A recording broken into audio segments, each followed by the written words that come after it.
Hello everyone, dear student and my dear friend, welcome to my channel. तो चलते हैं। आज का हमारा टॉपिक है इन्वेस्टमेंट फ्लक्चुएशन रिजर्व, या इसे इन्वेस्टमेंट फ्लक्चुएशन फंड भी कहते हैं। आज हम इसकी अकाउंटिंग ट्रीटमेंट करेंगे। जैसा कि आपने वर्कमैन कंपनसेशन रिजर्व की मेरी पिछली वीडियो में ट्रीटमेंट सीखी थी, ये वर्कमैन कंपनसेशन रिजर्व की तरह ये admission, retirement, death and change in profit sharing ratio में एक जैसी ट्रीटमेंट होती है इसकी भी। चलो बच्चों, सबसे पहले हम इसका मतलब समझते हैं कि इसका मतलब क्या है। हमें पता है हम कहीं ना कहीं अपने बिजनेस में पैसा इन्वेस्ट करते हैं, और इन्वेस्ट करने के बाद कई बार हमारे उस इन्वेस्टमेंट की वैल्यू कम हो जाती है, या उस इन्वेस्टमेंट के पैसे का डूबने का खतरा होता है, और इस खतरे से निपटने के लिए ही हम इन्वेस्टमेंट फ्लक्चुएशन रिजर्व बनाते हैं। In other word, it is the reserve set aside out of the profit to meet the fall in the market value of investment if any. चलो अब इसके लिए हम डिफरेंट केसेस को समझते हैं। जैसा कि मैंने बोर्ड में भी एक एग्जांपल से एक्सप्लेन किया है, A and B are partner and sharing profit in the ratio 3:2। They admit C for 1/4 share of profit. Balance sheet में लायबिलिटी साइड में इन्वेस्टमेंट फ्लक्चुएशन रिजर्व 6,000 दिखाया है, इन्वेस्टमेंट आपका 40,000। इसी से मैंने सारे केसेस, चारों केसेस एक्सप्लेन करे हैं। जैसे केस नंबर 1 चलते हैं। If no information is given regarding investment, या ये लिखा if the market value investment is 40,000, जो ऊपर है वो सेम है अगर हमारी, तो उस समय हम क्या करते हैं। तो हमारी सिंपल सी बात है, ये जो पैसा हमारा 40, जो इन्वेस्टमेंट फ्लक्चुएशन रिजर्व का पैसा 6,000, जैसा मैंने जर्नल एंट्री में बताया, उसको ओल्ड पार्टनर्स में ओल्ड रेशो में बांटेंगे। Investment fluctuation reserve account debit to A's capital to B's capital. आपका 6,000 को ओल्ड रेशो में आपका 3:2 में बांटा, 3600, 2400। अब ये तो सिंपल केस हुआ। सेकंड केस है, if the market value investment 38,000, अगर हमारी मार्केट वैल्यू इन्वेस्टमेंट की जो है वो रिड्यूस बाय 2,000 हो गई है, लेकिन अगर आप ये देखो तो हमने इन्वेस्टमेंट फ्लक्चुएशन रिजर्व जो मेंटेन किया है वो 6,000 किया है।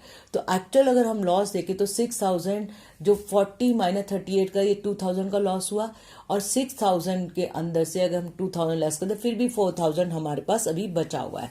तो इसकी जनरल एंट्री क्या हुई, investment fluctuation reserve account debit 6,000 to investment account, क्योंकि 2,000 का लॉस है उसको 2,000 शो किया, और to A's capital to B's capital को ओल्ड रेशो में 3:2 में बांटा, 2400, 1600। इस केस में भी हमें एक्चुअली में लॉस नहीं हुआ, क्योंकि we have already maintain investment fluctuation reserve 6,000।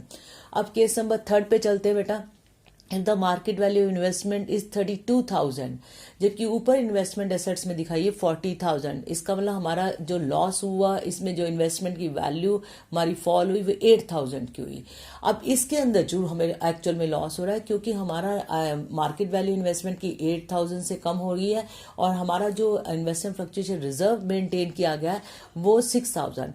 इसका 8,000 माइनस 6,000 मतलब 2,000 का हमें एक्चुअल में लॉस हुआ है, जो हम इसको रिवैल्यूएशन अकाउंट से चार्ज करेंगे। जैसा कि मैंने केस नंबर 3 की पहली एंट्री लिखी है, investment fluctuation reserve account debit 6,000, revaluation account debit 2,000 to investment account 8,000।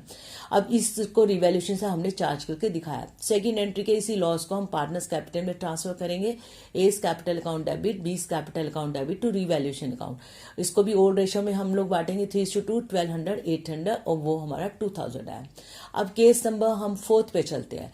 अब इसमें बोला if the market value investment is 42,000 तक हमारी होती है, तो इसका मतलब हमारा क्या हुआ कि हमारे को 2,000 का प्रॉफिट हो गया। इसमें एप्रिसिएशन हो गई, हमारी जो इन्वेस्टमेंट है उसकी वैल्यू इंक्रीज होगी, मतलब तो इसको भी हम रिवैल्यूएशन से शो ऑफ करेंगे। लेकिन जो हमारा इन्वेस्टमेंट फ्लक्चुएशन रिजर्व जो हमने मेंटेन किया है वो पार्टनर्स कैपिटल में हम ओल्ड रेशो में ट्रांसफर पहले करेंगे। तो पहली एंट्री क्या हुई, investment fluctuation reserve account debit 6,000 to A's capital account 3,600 to B's capital account 2,400, old partner में ओल्ड रेशो में। क्योंकि प्रॉफिट हो गया तो इन्वेस्टमेंट फ्लक्चुएशन रिजर्व को हमने कुछ टच नहीं करा, वो सारा पार्टनर्स में चला गया। अब सेकंड हमारी एंट्री हो गई investment account debit to revaluation account. आपको पता है अगर हमें प्रॉफिट होता है रिवैल्यूएशन क्रेडिट साइड में दिखाया था नॉमिनल अकाउंट के रूल्स के अकॉर्डिंग भी। अब नेक्स्ट एंट्री हमारी पार्टनर्स कैपिटल में इसको ट्रांसफर करना है, तो रिवैल्यूएशन अकाउंट डेबिट आपका 2,000 टू एस कैपिटल अकाउंट 1,200, बीस कैपिटल अकाउंट 800। तो ये रिवैल्यूएशन का जो गेन है हमने पार्टनर्स कैपिटल अकाउंट में ओल्ड रेशो में 3:2 में हमने बांट के दिखा दिया।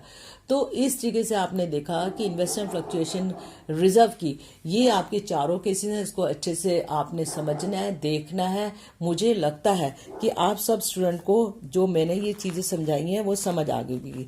तो I hope all the concept regarding investment fluctuation reserve understandable by you. और मैं आशा करती हूँ कि आप आगे भी मेरी वीडियो को देखते रहें, ताकि आपको आगे जो मैं कॉन्सेप्ट बताने जाऊँ तो वो भी आपको अच्छे से समझ आ जाए। अगर बच्चों आपको मेरी वीडियो अच्छी लगी हो तो आप लाइक, सब्सक्राइब एंड शेयर करना ना भूलें। Thank you very much for watching my video. लेकिन एक बात लास्ट में कहना चाहती हूँ कि अगली वीडियो में मैं आपको रीवैल्यूएशन की ट्रीटमेंट बताऊंगी।